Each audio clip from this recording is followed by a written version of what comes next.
د پروګرام په دې برخه کې بلنه ورکوم ایډوکیټ فخر افغان مومن صاحب ته چې راشي خپل شعر ووایي. شروع په نامه د رب العزت درود و سلام په ستر لارښود محمد عربي. په تالار کې ناست ټولو ته سلامونه، احترامات او نیکې هیلې. بیا د تورکي صاحب او د هغوی درنې کورنۍ ته د واده د مراسمو مبارکباد او رب دې وکړي چې تل دغه صاحب له مبارک وسي. د غزل مطلب ده چې کړې درد د زړه درزا سره سندرې زمزمه، کړې درد د زړه درزا سره سندرې زمزمه، یو شپون کړي د بیدیا سره سندرې زمزمه، او واده کې مې داستا لکه مجبوره ډمه هی،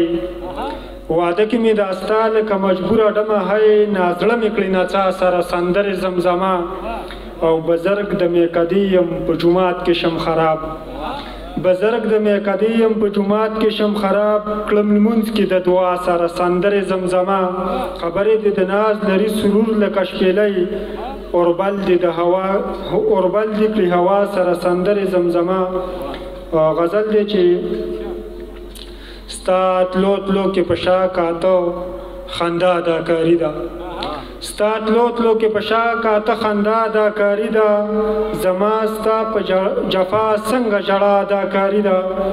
او راځه ځو میکدې ته او بیا ووایه تکبیر ته، راځه ځو میکدې ته او بیا ووایه تکبیر ته، زاهده اعتکاف دې په صحرا اداکاري ده،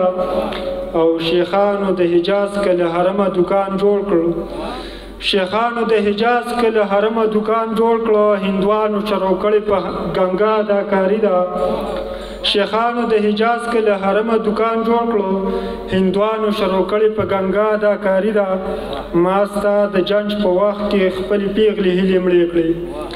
ما ستا د جنج په وخت کې خپلې پیغلې هیلې مړې کړې، که خاندم او کومه دا نڅا اداکاري ده، او زه ګورم تور کردار په توره شپه کې د دې خلکو، زه ګورم تور کردار په توره شپه کې د دې خلکو، تسبیح سپینې جامې لمونځ او دعا اداکاري ده، او اوس ښکلي څوک هغه دي چې خویونه نرخزي کړي. بخښنه غواړم. وایي اوس ښکلي څوک هغه دي چې خویونه نرخزي کړي، خندا دا ناز نخري یاره صفا اداکاري ده، او د ژوند فلم چې ګورم بیخي فخر افغانه، د ژوند فلم چې ګورم بیخي فخر افغانه، دولت یاران فریب یعنی دنیا اداکاري ده. ډېره مننه.